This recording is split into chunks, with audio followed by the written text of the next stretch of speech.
रामचंद्राय श्रीराधिकाय तदालये कृष्णाय कृष्णभक्ताय तद्भक्ताय नमो नमः। श्रीचैतन्यमनभीष्टं स्थापितं येन भूतले स्वयं रूप कदा मह्यं ददाति स्वपदान्तिकम्। वन्देऽहं श्रीगुरो श्रीयुतापदकमलं श्रीगुरुं वैष्णवांश श्रीरूपं साग्रजातं सहगण रघुनाथान्वितं तं सजीवं साद्वैतं सावधूतं परिजनसहितं कृष्णचैतन्यदेवं श्रीराधा कृष्णपादां सहगण ललिता श्रीविशाखान्वितांश्च।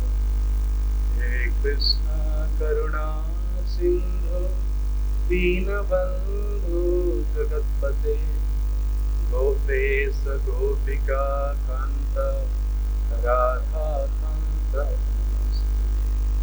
तप्त कांचन गौरांगी राधे वृंदावनेश्वरी वृषभानुसुते देवी प्रणमामि हरिप्रिये। वाञ्छाकल्पतरुभ्यश्च कृपा सिन्धुभ्य एव च पतितानां पावनेभ्यो वैष्णवेभ्यो नमो विष्णुपादाय कृष्णपृष्ठाय भूतले श्रीमते भक्तिवेदान्त स्वामीति नामिने। नमस्ते सारस्वते देवे गौरवाणी प्रचारिणे निर्विशेष शून्यवादी पाश्चात्य देश। जय श्री कृष्ण चैतन्य प्रभु नित्यानंद श्री अद्वैत गदाधर श्रीवासादि गौरभक्तवृंद। हरे कृष्णा कृष्णा कृष्णा हरे हरे हरे राम राम राम हरे कृष्ण। आज कक्षा में उपस्थित समस्त भक्तों की हार्दिक अभिनंदन है और सबके बंधन में हम करते हैं और सभी वैष्णव से हम प्रार्थना करते हैं ताकि आज जो प्रसंग मुझे दिया गया है प्रस्तुत करने के लिए ठीक आचार्यों की भाव के अनुसार प्रभुपाद की भाव के अनुसार मैं इसको यथारूप प्रस्तुत कर पाऊँ ताकि वैष्णव को और मुझे आशीर्वाद का। ओम नमः भगवते वासुदेवाय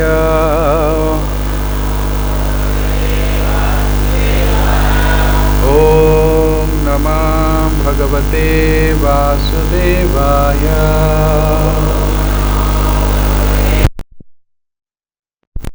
ओम नमः भगवते वासुदेवाय।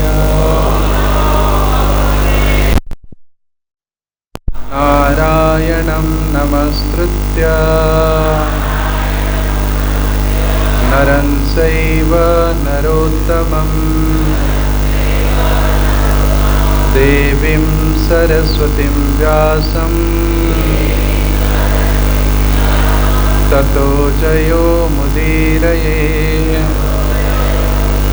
शृणतां सुकथा कृष्णा पुण्यश्रवणकीर्तनः हृदयन्तोऽस्तो हि अभद्राणि विधूनोति श्रुवुत्सता नष्टप्रायेषु अभद्रेषु नित्यं भागवत सेवया भगवती उत्तम श्लोके भक्तिर्भवति नैष्टिके। ग्रंथराज श्रीमद्भागवतम स्कंध 7 अध्याय 13 श्लोक संख्या 41 और 42।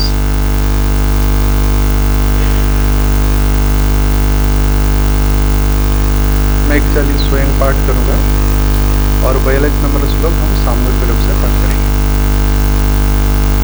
क्वचित् स्नातानुलिप्तांगः सुवासहस्रद्व्यलङ्कितः रथे भाश्चच्चरे क्वापि दिग्वासाग्रहवत् विभो। हे स्वामी, कभी मैं ठीक से स्नान करके संपूर्ण शरीर में चंदन का लेप करता हूँ, फूलों की माला पहनता हूँ और सुंदर वस्त्र तथा आभूषण धारण करता हूँ। फिर मैं राजा की तरह हाथी के पीठ पर या रथ या घोड़े पर सवार होकर विचरण करता हूँ, किंतु कभी मैं भूत प्रेत द्वारा सताए गए व्यक्ति के समान नग्न फिरता रहता हूँ। ये कौन बोल रहे हैं? दत्तात्रेय भगवान। किसको बोल रहे हैं? प्रहलाद महाराज। उनको स्वामी संबोधन करते हैं। अभी हम साथ में पाठ करेंगे श्लोक। नाहं निंदे न चह स्तोमी स्वभाव विषमं जनम् एतेषां श्रेय आशासे औतेकात्म्यं महात्मनि। बोलिए।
अनुवाद और तात्पर्य श्रील प्रभुपाद के द्वारा।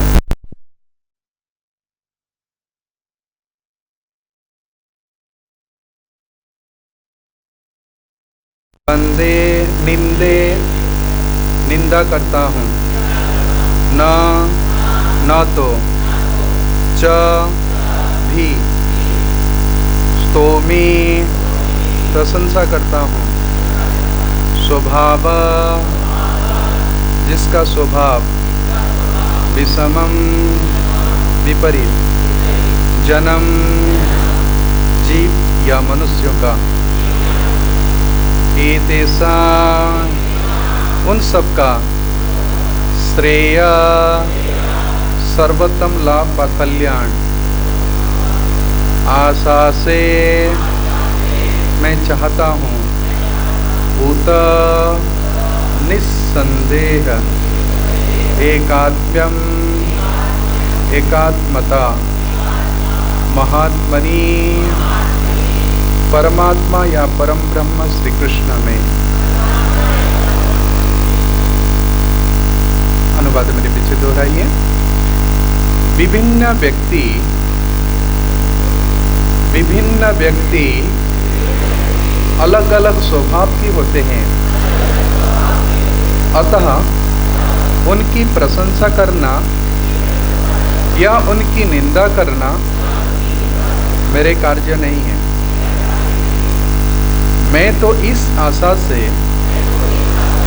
उनकी कल्याण की कामना करता हूँ कि वे परमात्मा पूर्ण पुरुषोत्तम भगवान श्री कृष्ण के साथ एकात्मता स्वीकार करेंगी। तात्पर्य, जो ही मनुष्य भक्ति योग की पद तक पहुंच जाता है तो ही वो भली भांति जान जाता है कि पूर्ण पुरुषोत्तम भगवान वासुदेव ही जीवन की लक्ष्य है। वासुदेवम सर्वमेति स महात्मा सुदुर्लभः। समस्त वैदिक साहित्य का यही आदेश है। वेदेश सर्वे रहमेव वेद्य। वैदिक साहित्य में भगवत गीता में भगवान कहते सर्वधर्मान परित्यज्य माम एकम शरणं व्रज। किसी के भौतिक गुण के लिए प्रशंसा करने या दुर्गुण के लिए निंदा करने से कोई लाभ नहीं होता। भौतिक जगत में अच्छा तथा बुरे का कोई अर्थ नहीं होता, क्योंकि अच्छा व्यक्ति उच्च लोक को जा सकता है और बुरा व्यक्ति अधोलोक को जा सकता है। विभिन्न स्वभाव के व्यक्ति कभी ऊपर उठाए जाते हैं और कभी नीचे गिरा दिए जाते हैं, किंतु ये जीवन लक्ष्य नहीं है। जीवन का लक्ष्य तो उत्थान पतन से मुक्त होकर कृष्ण भवनामृत को ग्रहण करना है। अतएव संत पुरुष तथा कथित अच्छे तथा बुरे में भेदभाव नहीं बरतता, प्रतितु वो कामना करता है कि प्रत्येक व्यक्ति कृष्ण भवनामृत में सुखी बने, जो जीवन का परम और चरम लक्ष्य है। श्रील प्रभुपाद की जय। तो आप लोग सुन रहे हैं, एक साधु पुरुष के साथ प्रहलाद जी संगलाप कर रहे हैं, वार्तालाप कर रहे हैं। लोग थोड़ा सा आगे आ सकते हैं, पीछे वाले लोग सब खड़े हैं, बहुत स्पेस।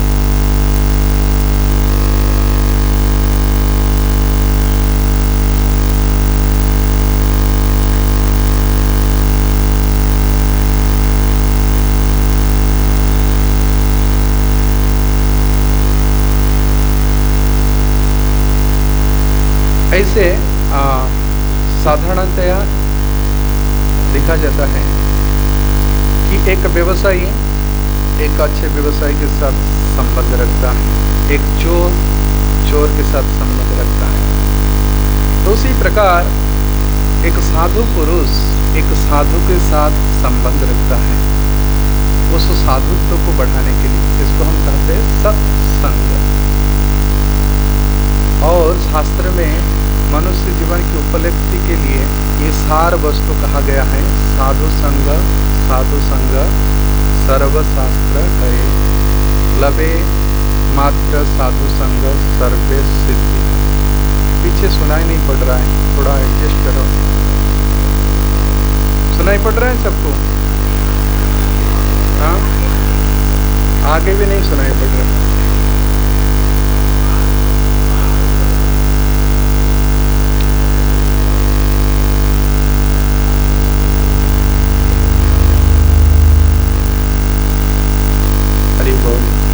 ये तो सबको सुनाई पड़ेगा।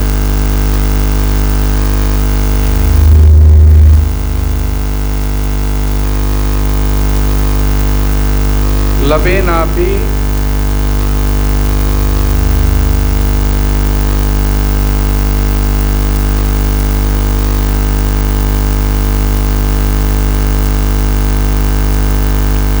भवेनापि क्षणार्धे पर न स्वर्गं न पुनर्भवम भगवत भक्त संगस्य मर्त्य। हरि बोल। इस माइक का नाम क्या है पता है संस्कृत? इस माइक को संस्कृत शब्द में क्या कहते पता है? घटोत्कच शब्द। क्या? घटोत्कच। जानते हैं ना घटोत्कच का नाम सुने? इस माइक को संस्कृत में कहते हैं घटोत्कच वाणी। तो इसकी आवाज भी इसे आता है। थोड़ा एडजस्ट कीजिए ताकि श्रोताओं को थोड़ा सुनाई पड़े। बहुत आवाज भी करता है, मुझे भी डिस्टर्ब करता है। पीछे आता है आवाज? देखो सब हाथ हिला रहे हैं।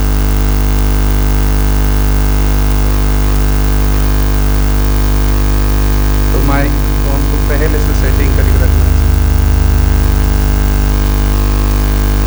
और कोई एक्सपर्ट है घटोत्कच वाणी को समान करने वाला? कोई एक्सपर्ट है तो व्यवस्थित कीजिए।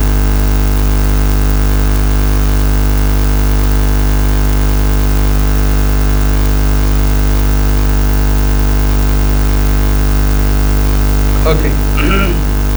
अभी ठीक सुनाई पड़ रहा है? आगे पीछे नहीं? Little better. अच्छा,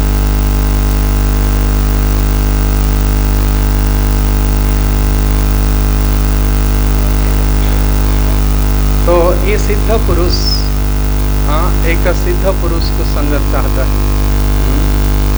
ऐसे चाणक्य पंडित कहते हैं कामी नाम जोशितम संगी। कहते हैं जो कामी व्यक्ति है वो स्त्री का संग चाहता है। तो एक धनी व्यक्ति का संग चाहता है, एक व्यापारी का संग चाहता है। तो उसी प्रकार एक भक्त व एक संत तो दूसरे संत व भक्तों के संग चाहता है। संग छड़ा करण। तो सत्संग में रहने से हमारी मन व हमारी चित्त सत्य के प्रति आकर्षित होता है। इसलिए भगवान कहते हैं कि पहले ये सत्य की अन्वेषण करने के लिए उसके भाव को देखना चाहिए। सद्भाव फिर साथ होगा। तो इसी प्रकार प्रहलाद जी ढूंढ रहे थे किसके इसे स्वभाव है, जिसे कहा जाता है कि एक सोनारी सोना को पहचान जाता है। तो उसी प्रकार एक भक्त दूसरे भक्त को पहचान जाता है, उसके स्वभाव को देख करके, उसके हाव भाव स्वभाव व्यवहार सबको परख लेता है। लेकिन ऐसे लगता है कि कभी कभी संतों की स्वभाव विषम प्रतीत होता है।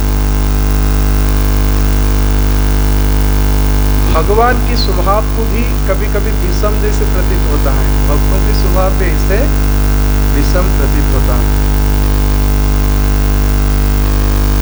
इसे कहते कल्पतरु स्वभाव। हाँ, जब भगवान बड़ी महाराज से 3 पग भूमि की याचना करते हुए सब कुछ हर लिए, तो ब्रह्मा जी की भी बुद्धि चक्कर खा गया। अरे कहे अरे प्रभु, आपको तुलसी दल जल मात्र से आपको संतुष्ट कर देते हैं भक्त, और ये बड़ी ने सब कुछ आपको दे दिया, सब कुछ समर्पित कर दिया, फिर आपको कैसे बांध दी? कहते विषम स्वभाव। आपकी स्वभाव ऐसे प्रतीत होता है विषम है, आप उल्टा करते हो, सीधा करो, ये भाव तो अच्छे नहीं है। तब भगवान ब्रह्मा जी को कह रहे, ब्रह्मा जी सचमुच आप वृद्धावस्था को प्राप्त हो गए, वेद पढ़ते पढ़ते आपका बुद्धि थोड़ा से मोटा हो गया है, बैठ गया है। आप नहीं जानते हैं मैं भक्तों के साथ कैसे व्यवहार करता हूँ, बाहर को ऐसे प्रतीत होता है। तो ऐसे एक सिद्ध पुरुष कभी कभी ऐसे आचरण करता है ताकि साधारण लोग उनकी आचरण को समझ नहीं पाते हैं। वैष्णवेर क्रियामृद्रा विज्ञेना बुझे। बड़े बड़े विद्वान भी नहीं समझ पाते ये कैसे व्यवहार है। तो इसलिए मनुष्य के स्वभाव को समझने के लिए बुद्धि को स्थिर करना चाहिए। व प्रज्ञा को धीर करना चाहिए। इसलिए कहते स्थित प्रज्ञा। भगवान स्थित प्रज्ञा व्यक्ति का लक्षण बताते हैं। हमारी प्रज्ञा कब उल्टा सीधा हो जाता है, ऊपर नीचे होता है?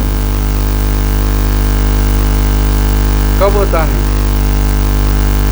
स्नेह उत्पन्न होने से, किसके प्रति? आकर्षण, और आकर्षण से भी द्वेष होता है।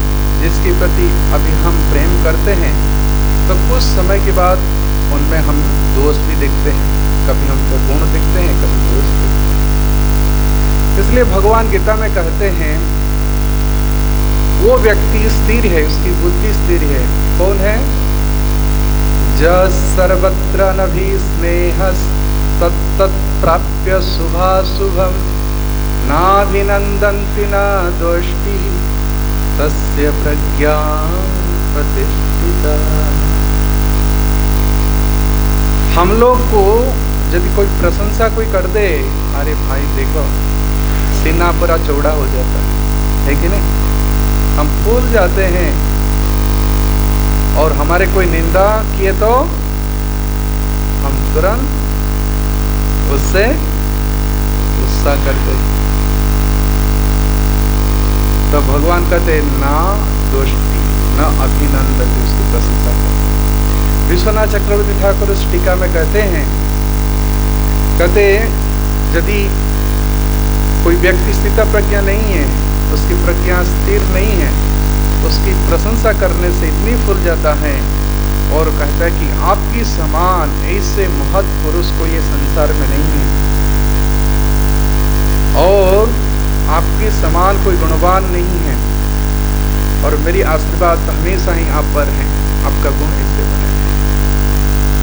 और यदि कोई ऐसे आपकी निंदा करता है तो यदि कोई निंदा कर दे तो यदि उसका प्रज्ञा व बुद्धि स्थिर नहीं है तो यदि वो ब्राह्मण भी हो तो जैने खोल करके उसको साफ देता है, तुम नरकगामी हो जाओ, तुम्हारा पितृपुरुष सब नरक में गिर जाए, तुम्हारा धन सब नष्ट हो जाए। तो इसी प्रकार हम जब मान सम्मान प्राप्त करते हैं तो हमारी मन खुल जाता है, उसके प्रति हमारी आसक्ति हो जाती है। तो भगवान यहाँ सतर्क करते, भाई ऐसे भाव रखने से आपका प्रज्ञा स्थिर नहीं रहेगा, ना आपकी बुद्धि स्थिर रहेगी, ना आप जोग में स्थिर हो पाओ। तो हमारे जो कृष्ण भवनामृत हैं, हाँ, जो जोग के विषय में अभी शिक्षा दे रहे हैं, वो क्या है? हमको जोग में रहना चाहिए, ना मान की भोग में, ना अपमान की भोग में। इसलिए भगवान गीता में कहते हैं, जोगस्तम कुरु कर्माणि संगं त्यक्त्वा करोति च संगं त्यक्त्वा धनंजय सिद्ध सिद्धो समं भूत्वा समत्तं योगमुच्यते। हम लोग का आदत पड़ी है कि कुछ कमाएं। क्या कमाएं? धन कमाएं, मान कमाएं, जन कमाएं। इसलिए भगवान यहाँ पर धनंजय शब्द से उनको संबोधन करके कहते हैं, धनंजय तुम जोग में स्थिर रहो। मेरी प्रति भावना को स्थिर रखने के लिए क्या करना चाहिए? न जोग में स्थिर रहकर ही कर्म करो। जोगस्थ कुरु कर्माणि संगं त्यक्त्वा धनंजय। और उससे आपका कुछ नुकसान हो सकता है, कुछ लाभ हो सकता है, कुछ मान मिल सकता है, कोई अपमान मिल सकता है, परंतु इसमें विचलित नहीं होना चाहिए, कर्म की प्रति ध्यान रखना चाहिए। और प्रभुपाद तात्पर्य में ये लिखते हैं कि वो साधु पुरुष ऐसे ही आशीर्वाद दे रहे हैं कि देखो ये मान सम्मान आता और जाता है, आगामा अपाइनो तांग तितिक्षसु भारत। इसलिए मान को भी सहन कर लो और अपमान को सहन कर लो, तो फिर बुद्धि समता में रहेगा। जब तक बुद्धि समता में नहीं है तो हम लोग जोग में स्थित नहीं है। भक्ति तभी शुरू होती है, ब्रह्मभूत प्रसन्नात्मा न सोचती न कांक्षति। पुरुषोत्तम सर्वेषु भूतेषु मद भक्ति लभते परम भक्ति। हम लोग की इच्छा रहता है पॉजिटिव प्राप्त हो, परंतु मिलता है हमको उल्टा, इसलिए हमारी बुद्धि भी उल्टी हो जाती है। लेकिन समत्तम योग उच्यते, समता रहने से ही इसको योग कहते हैं। और हमारे किसकी प्रति ममता है? हमारे राग के प्रति ममता है। राग मतलब जो हम चाह करते हैं वो राग। तो सिद्ध पुरुष यहाँ कह रहे हैं कि देखो, ये संसार में मैं भी कभी कभी ऐसे आचरण करता हूँ। हाँ, क्या करता हूँ ना, कभी कभी मैं अपने शरीर को बहुत श्रृंगार करता हूँ, राजकीय वस्त्र पहनता हूँ, इत्र लगाता हूँ, फूल माला धारण करता हूँ, और घोड़ा, हाथी व कभी कभी रथ पर बैठ करके जाता हूँ। तो लोग सोचेंगे देखो ये कितने बड़े भोगी है, कहता है बड़ा महात्मा है। हाँ, लिखा है फकटराम आश्रम है और पूरा सामने राजस्थानी मार्बल से पूरा बना हुआ है आश्रम। गोवर्धन में एक आश्रम है, लिखा है फकटराम आश्रम, मतलब फकटराम कुछ नहीं है। तो कभी कभी हम देखते हैं, हमारे मथुरा में एक मंदिर है, वो कौन सा मंदिर मैं भूल रहा हूँ, ध्रुवटीला के पास। और जो उनके महंत हैं व अनुयायी हैं, वो सब बोरे पहनते हैं, बोरा पहनते हैं, देखें बोरा, वस्त्र नहीं, वो झूठ का जो बोरा है, आलू बोरा है, उसको पहनते हैं। तो परम पूज्य राधाकुंड महाराज के साथ हम लोग गए थे राजस्थान में कथा के लिए। उस समय जाट लोग आंदोलन कर रहे थे। तो हम लोग पास 2 गाड़ी, 3 गाड़ी था महाराज की साथ में, 2 गाड़ी, वृंदावन चंद्र महाराज के थे, राधा रमन महाराज के थे, और थे 2-3 बॉम्बे के माता जी भी थे। नहीं, आवाज नहीं आ रहे, देख क्या करें। तो वो स्ट्राइक किए थे, तो हम लोग फिर दूसरे रास्ते में जाना पड़ा। आते समय पे ऐसे हुआ। तो आते समय वो देखे कि एक पूरा लंबा लाइन गाड़ी में लगा हुआ है, और सभी गाड़ी का, जैसे हमारे इंडिया में दाहिने तरफ होता है स्टीयरिंग, लेकिन उस गाड़ी में सब बाएं तरफ था। तो कोई भक्त उतर कर देखा, ये तो विदेशी गाड़ी है, तो कौन लेके आए हैं? जो बाबा बैठे हुए हैं उसके रेड लाइट है ऊपर। तो महाराज कहे कि यही है त्याग के लक्षण है, कि संसार को हम जितने त्यागी दिखाएंगे तो उतना हमको भोग मिलता है। तो त्याग और भोग के बीच में होता है योग। ना भक्त कभी ना त्याग करता है ना भोग करता है, बल्कि जो कुछ मिलता है वो भगवान की सेवा में योग करता है। इसलिए भगवान कहते हैं युक्त वैराग्य उच्यते प्रपंचकतया बुद्ध्या हरि संबंधी वस्तुना विमुख्य परित्यागी वैराग्य फल्गुकथ्यते अनासक्तस्य विषयान् यथाहम् उपजुञ्जते निर्बन्धे कृष्ण संबंधे युक्त वैराग्य उच्यते। इस वैराग्य को युक्त कहा जाता है। कौन सी वैराग्य? निर्बंधे कृष्ण संबंधे। ये वस्तु किसकी है? ये किसकी कमाई है? किसकी बाप का है? जब हम प्रश्न करें उसको उत्तर आता है ईस्यावास्यम इदं सर्वं यत्किंचित् जगत्यां जगत्। जगत में जो कुछ देखते हैं ये सारी वस्तुएं भगवान की हैं, और उतनी चीज हमको ग्रहण करना चाहिए जो हमको भगवान ने अपने हिस्सा के रूप में निर्धारित की, और उतने वस्तुओं को प्राप्त करके हम लोग संतुष्टि रहना चाहिए। क्योंकि योग की एक टेक्निक है, एक कला है, वो है संतुष्ट। जो व्यक्ति संतुष्ट नहीं है उसकी जोग भंग हो जाता है। संतुष्टम सततम जोगी जतात्मा दृढ़ निश्चय मय्यर्पित मन बुद्धि जो मत भक्त समय प्रिय। जिसकी मन भगवान में लगी हुई है वो जोग में स्थिर है।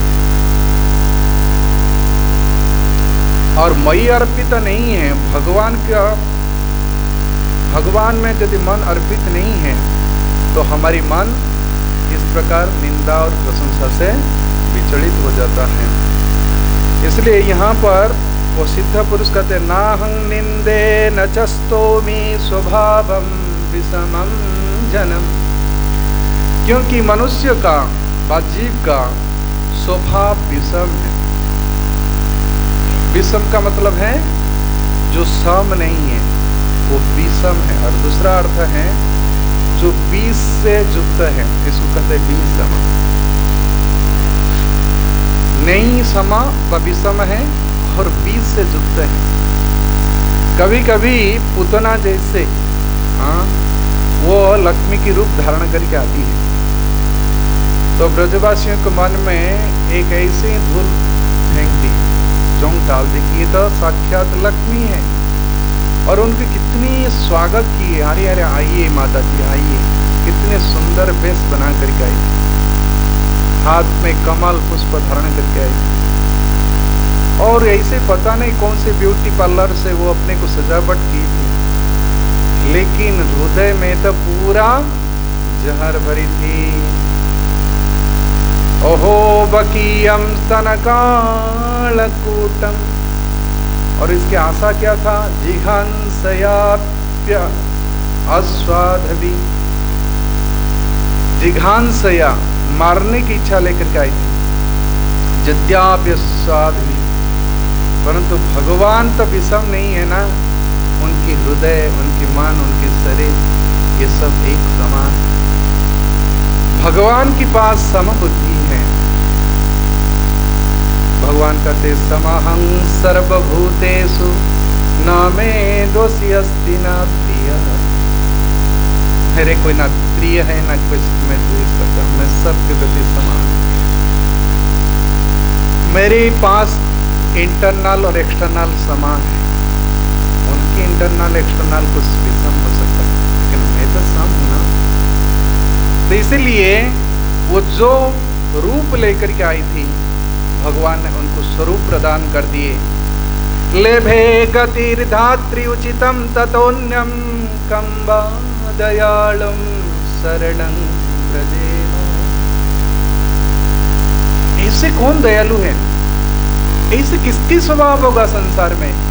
बड़े बड़े देवता भी मान सम्मान में रिझ जाते हैं, और थोड़े से भी उनकी सेवा पूजा में कुछ त्रुटि हो जाते हैं तो उसी प्रकार वो कुपित होकर सबको नष्ट करने के लिए चाहा करते, जैसे इंद्र आदि। पूरा ब्रजवासियों को मारने के लिए, ब्रज को नष्ट करने के लिए वो उतर पड़ा। आप देखो कितनी वर्षों तक उनकी सेवा किए थे, उनकी पूजा किए थे, एक बार भी सोचा नहीं अरे छोड़ो 1 साल बंद कर दिए तो क्या हो गया। इतने साल तक तो मैं घी पिया था और उनकी पकौड़ा खाया था, राबड़ी, माखन, मिश्री सब मुझे देते थे, परंतु उनके अंदर कोई दया नहीं है। कितने निर्दय हैं। तो इसलिए ये सोच रहे कि इससे कौन देवता हो सकता है, कौन महापुरुष हो सकता है। तो भगवान के पास ये समता है, और इस समता को भक्त भी प्राप्त कर लेता है। कैसे प्राप्त करता है? भगवद गीता में है, भगवान कहते हैं कि इसी प्रकार गुण उनके पास आ जाता है। कैसे आता है? बोलिए। इहैवत जितस्सर्गो जेषां साम्ये स्थितो मनः निर्दोषं हि समं ब्रह्म तस्मात् ब्रह्मणि ते स्थितः। इहैवत जितस्सर्ग, जिन्होंने सर्गों को जीत लिया है। सृष्टि और अव्यय सृष्टि से ही विभिन्न रूप और नाम लेकर के प्रकट होता है। हम किसकी सुंदरता देखते हैं तो आकर्षित होते हैं, किसकी कुरूपता देखते हैं तो घृणा उत्पन्न होता है। तो सृष्टि के अवयव को देख करके हमारी दृष्टिकोण बदल जाता है। परंतु जो न दृष्टि न कांक्षति, अच्छे चीज को देख करके जो आकांक्षा नहीं करता है और बुरे चीज को देख करके जो घृणा नहीं करता है, वो सृष्टि के अवयव को व स्वर्गों को जीत लिया है। यह बाते जितस्सर्गः जे संसन में स्थितं मनः, उसके मन समता में है और वो व्यक्ति वो निर्दोष हो जाता है। निर्दोषं हि समं ब्रह्म, ब्रह्म में कोई दोष नहीं है, क्योंकि ब्रह्म में ही एक रूपता है। ब्रह्म में सगुण व निर्गुण भेद नहीं है, ब्रह्म एक रूप है। और यदि हम एक को समझ ले तो हमारे अंदर दैत्यता प्रकट नहीं होता है। इसलिए कहते हैं जस सर्वत्र अनभिस्नेह तत्तत् प्राप्य शुभाशुभम नाभिनंदन्ति न दुष्टि तस्य प्रज्ञा प्रतिष्ठिता। दुःखेषु अनुद्विग्नमनः सुखेषु विगतस्पृहः वीतराग भय क्रोध स्थितधीर्मुनिरुच्यते। ये राग को वीत करता है, त्याग देता है। और इनकी सब इंग्रेडिएंट है, एक के बाद एक उत्पन्न होता है। भय भी उत्पन्न होता है, क्रोध होता है। हमारे दिल्ली में मतलब एक समझने के लिए बात मैं कर रहा हूँ, उपहास के लिए नहीं। एक भक्त की उसकी पत्नी ने कोर्ट केस किया और वो डाइवोर्स कर दिया। तो दूसरे वो पुजारी था, वो बहुत डर गया। तो उसको कोई पंडित जी बोल दिए कि देखो जो पारिवारिक जीवन को रखना है तो शनिदेव की पूजा कर लो, शनि ग्रह नहीं चढ़ेगा। तो उन्हें हर शनिवार को 5 किलो सरसों तेल लेके आता था कोकिलावा, क्योंकि इसकी इतनी राग था पारिवारिक जीवन के प्रति। तो भगवान की उपासना को छोड़ करके उन्होंने शनिदेव की उपासना की। गाड़ी में आते थे तो राग होने से भय भी उत्पन्न होता है, वो चीज हमसे न चल जाए। तो हम लोग महाभारत में भी सुने हैं कि भीष्मदेव के पिताजी का नाम क्या था, कौन बता सकता? शांतनु। क्या किस लिए उनका नाम पड़ा शांतनु? हाँ, उनका नाम क्या क्यों पड़ा शांतनु? नहीं, आप लोग भागवत में पढ़े हैं, 9वां स्कंद में है। शांतनु क्यों पड़ा उसका नाम? कि वो जिस पर हाथ रख देते थे उनकी काम, क्रोध, भय, लोभ सब कुछ शांत हो जाता था, इसलिए उनका नाम था शांतनु। पढ़ी। परंतु सोचिए, उन्होंने उस गंगा जी जब त्याग करके चल गए तो उस गंगा तट पर उन्होंने बहुत अशांत होकर के विचरण करते थे। पितामह भीष्म ने, जिनका नाम था देवव्रत, तो देखते थे कि पिताजी प्रतिदिन आते हैं बहुत विषाद मन में, जबकि उनके नाम था शांतनु, उनकी गुण भी पता था। और पिताजी क्यों अशांत थे? और इतना बड़ा वो महापुरुष थे, जब देवव्रत ने इसी प्रकार सब कुछ उत्सर्गीकृत कर दिए, सैक्रिफाइस किए पिता के लिए, आजीवन ब्रह्मचर्य धारण किए कि मैं विवाह नहीं करूंगा, पिताजी को प्रसन्न करने के लिए। पिताजी ने उनको इच्छा मृत्यु की वरदान दी, तुम्हारा जब इच्छा होगा तब फिर तुम्हारा मौत होगा। इतने बड़े महापुरुष थे। महापुरुष तो दूसरे की कल्याण करते हैं, लेकिन अपने कल्याण के विषय में सोच नहीं पाते हैं। उन्होंने ऐसे विषम स्वभाव हो गया था। तो कहने के मतलब है कि भौतिक संसार के जो संसर्ग हैं, ये सब कोई झोंक देता है। इसलिए कहते हैं ये जो किसी के गुण देख कर के हम आकर्षित हो जाते हैं और किसी की गुण में हम दोष बुद्धि भी करते हैं, तो दोनों प्रकार ही हमारे मन में क्या होता है, आसक्ति उत्पन्न होता है, इसको राग द्वेष। तो ये ही गुण को हम देख कर के उस गुण से बचने के लिए प्रयत्न करना चाहिए। गुण किसकी हैं? ये गुण तो माया ने दिए हैं। दैवी है सी गुणमयी मम माया, ये माया ने इस गुण और दोष की रचना की है। अगर हम किसकी गुण के प्रति आकर्षित होते हैं और किसी की कमी देख करके उनसे हम द्वेष करते हैं, तो दोनों ही माया के बंधन के कारण है। इसलिए श्रीमद् भागवतम की 11 स्कंद में भगवान उद्धव को कह रहे हैं कि दूसरे की गुण देख करके प्रशंसा करना और उनके दोष देख करके निंदा करना, ये ही सिद्धि पथ में बहुत बड़ा अंतराय है। और उसके बाद उन्होंने एक स्टोरी सुनाई, कथा सुनाई। कौन सी कथा? कौन सी कथा है? कि मन को कैसे स्थिर करना है आत्म तत्व में। अवंती ब्राह्मण की। अवंती ब्राह्मण आप लोग सब प्राय जानते हैं कि जो भागवतम पढ़ते हैं, वो अवंती कहाँ? उज्जैन, उज्जैन की था। तो ब्राह्मण बड़ा कंजूस था, धन तो बहुत कमाया था। तो पहले अपने धन से वो यज्ञ आदि करता था, देवताओं को संतुष्ट करता था, दान पुण्य करता था। परंतु एक दिन उसके मन में आया, अरे ये सब धन में बेकार, मेरी मेहनत की कमाई है, इसको सब मैं व्यर्थ गुआ देता हूँ। इसलिए किसी को भी एक कौड़ी भी नहीं दिया, ना ही अपने घर वालों से। तो ना यज्ञ कर रहा था, वो भी यज्ञ बंद कर दिया। तो फिर परिणाम क्या हुआ? ना उसकी जो धन था कुछ ऐसे दैव की प्रकोप से नष्ट हो गया, आग लग गया, कुछ नष्ट हो गया। कुछ धन चोर ने चोरी कर लिए, और रिश्तेदार जो थे, अपने स्वजन संबंधी थे, वो सोचे थे बड़ा कंजूस हो गया, वो भी उनको छल करके कुछ धन ले लिए। और कुछ सरकार ने भी ब्लैक मनी के नाम पर वो सब टैक्स लगाए, हाँ, तो वो भी सरकार भी ले लिया धन। तो फिर बड़ा दुखी हो गए और अपने जीविका निर्वाह के लिए उन्होंने परिवार लोगों को तो मदद नहीं किया था। पहले तो जो मदद किया था, लेकिन अभी नहीं किया लास्ट में। इसलिए परिवार लोग भी उसको कहा घर से निकल जाओ, तो बूढ़ा बैल जैसे हो गया।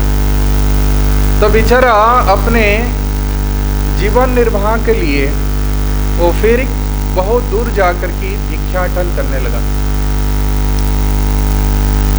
तो कुछ लोग पहचान गए, अरे ये तो यही था, ये ब्राह्मण बहुत धनी था, और उसकी परिवार लोग सब उसके धन छीन लिए। और ये व्यक्ति फिर धन कमाने के लिए कि दूसरे एक उपाय ढूंढ लिया है। तो ऐसे कुछ लोग उनकी निंदा करने लगे, और कुछ लोग उनकी पर दया भी दिखाए, कुछ भिक्षा देते थे, कुछ दान देते थे, कुछ खाने पीने की वस्तु देते थे। तो दूसरे लोग उनसे छीन करके ले लेते, और कोई कोई उनके ऊपर पत्थर भी फेंकता था, कोई लाठी में आकर के पीट देता था। और मानो दैववश उनको कुछ भोजन मिल जाता तो एक उन्होंने व्रत लिया था, एकांत में जाकर एक सन्यासी को जैसे गांव की अंतिम क्षेत्र में बैठ करके स्नान करके एक बरगद के पेड़ के नीचे भोजन करना चाहिए। तो इसी प्रकार वो भोजन करते हैं।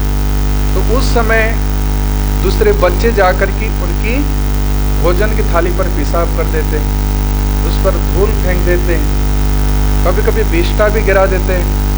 लेकिन उन्होंने एक व्रत लिया था। क्या व्रत लिया था?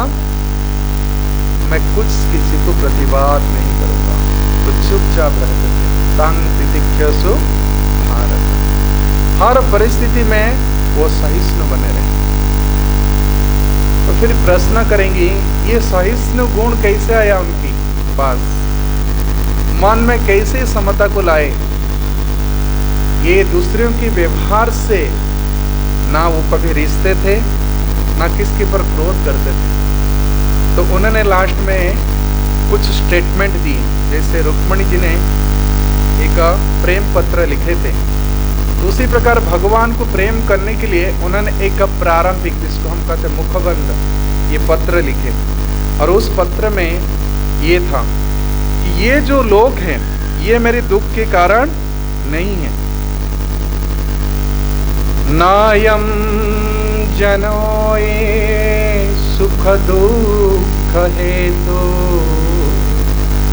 न देवतात्मा ग्रह कर्म कालम। तो फिर कौन है? ये ग्रह नहीं है, कर्म नहीं है, काल नहीं है, ये लोग भी नहीं है, ये मेरे सुख दुख के कारण है। कौन है? मनः परम कारणमामनन्ति, इसके एकमात्र कारण ही मेरी मन है। संसार चक्रे परिवर्तयेत्, ये संसार एक चक्र है, कभी लटरे लग जाता है चक्र में तो हम बहुत कहते हैं हमारा बहुत फायदा हो गया, और कभी चक्र घुरते घुरते धन सब खत्म हो गया तो नुकसान हो गया। इसलिए इस मन को शासन करना बहुत कठिन है। तस्याहं निग्रहं मन्ये वायुरेव सुदुष्करम्। परंतु इस ब्राह्मण ने किस प्रकार अपने मन को संयत किया, इसलिए कह रहे हैं कि देखो तब तक मेरी मन स्थिर नहीं होता, लेकिन मुझे एक उपाय मिल गया। ये सब कोई नहीं कारण है, सर्व कारण कारणम कौन है? भगवान। तो इसी प्रकार मन को समझाते हुए उन्होंने लगभग 43 से लेकर की 58 तक 16 श्लोक, हाँ, ये पत्र लेकर की अंतिम श्लोक में कह रहे हैं, एतम स आस्ताय परात्मनिष्ठा, मैं परम ब्रह्म में मैं अपने चित्त को स्थिर किया। ये सब समझ कर ये कोई मेरी कारण नहीं। अध्यासितं पूर्वतमेर महर्षि भी, बड़े बड़े महर्षि, जोगी जन, महात्मा जन जिस प्रकार अपने मन की आस्था रखे भगवान के प्रति। हमारे इंडिया में एक चैनल चलता है आस्था, चलता है कि नहीं? आस्था के साथ भी संस्कार भी देते हैं। तो इस प्रकार मन को संस्कार करना चाहिए, फिर भगवान के ऊपर आस्था रखना चाहिए। हाँ, संस्कार इसको कहते हैं, हम कहते हैं ना परिष्कार। तो संस्कार, सम्यक स्कार मतलब उपचार करना चाहिए। तो उन्होंने अपने मन को संस्कारित करके ये किए। अध्यासितं पूर्वतमेर महर्षि, बड़े बड़े महर्षि सिद्ध पुरुष जिस पद पर चले हैं उस पद पर चलने के लिए अपने मन को स्थिर कर लिए। ये है आध्यात्मनिष्ठा। और ये विचार किए ये संसार को तरना है, ये संसार सागर को तरने के लिए एकमात्र उपाय यही है कि एक सुंदर नौका की आवश्यकता है। वो ये संसार सुंदर नौका क्या है? अहं तरिष्यामि दुरंत पारम तमाम मुकुंदं गृनिसेवयेवम्। तो मुकुंद के चरण कमल को आश्रय लेना चाहिए। समाश्रिताय पद पल्लव प्लवम महत्पदम पुण्यम जसो मुरारी भवाम बुधिवत्स पदम परम पदम पदम पदम विपदम न तेषाम्। उनके लिए संसार में कोई दुर्घटना व दुर्गति नहीं होती है। जो समाश्रित है, जिस चरण कमल की नौका को आश्रय ले लिया है, उनके लिए कोई विपत्ति नहीं है। तो विपत्ति और संपत्ति क्या है? रामचरितमानस में कहते वो उसको हम विपत्ति मानते हैं जिस समय मन भगवान की चरण में नहीं लगता है, उसको विपत्ति कहते हैं। और संपत्ति वही है यदि मन भगवान के चरण में लग गया है, ये संपत्ति। तो इसलिए ये जो सिद्ध पुरुष है दत्तात्रेय ने जो उपदेश दिए कि संसार सागर को तरने के लिए एकदम सरल सहज उपाय है। ये संसार की जो दैत्यता है, कभी सुख है, कभी दुख है, कभी मान है, कभी अपमान है, कभी गर्मी है, कभी ठंडी है, कभी धन है, कभी निर्धन हम बच हो जाते हैं। लेकिन इस द्वंद्व से निकल करके हम निर्द्वंद्व को जाना चाहिए। गीता में यही कहते हैं कि जो भगवत धाम जाना चाहते हैं, ये सब द्वंद्व से निकलना चाहिए। द्वंद्वैर्विमुक्ता सुख दुख संगै गच्छन्त मूढ़ा पदमाभयं तत्। जिसकी उस अभय पद को प्राप्त करने के लिए चाहा है, लक्ष्य है, तो ये जो संज्ञा है, आज सुख है, आज दुख है, ये तो सब मात्रा से उत्पन्न होता है। मात्रा स्पर्शस्तु कौन्तेय शीतोष्ण सुख दुखदा आगाम अपायन नित्यम तांग तितिक्ष सुभारत है। अर्जुन, तुम इसको सहन करने के सीखो। ये केवल स्पर्श से उत्पन्न होता है। आज बारिश हो गया तो जल थोड़ा ठंडा लग रहा है, और काल वही जल आपको कैसे लगेगा?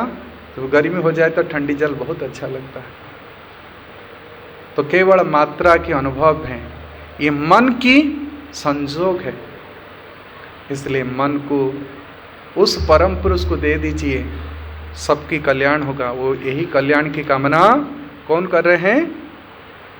दत्तात्रेय भगवान। वो पूर्ण पुरुष भगवान श्री कृष्ण के साथ एकात्मता स्वीकार करे। ओत्कात्मतम महात्मनि आशा से, यही आशा में रखता हूँ। इनकी अपमान, उनके सम्मान से मेरे कुछ लेना देना नहीं है।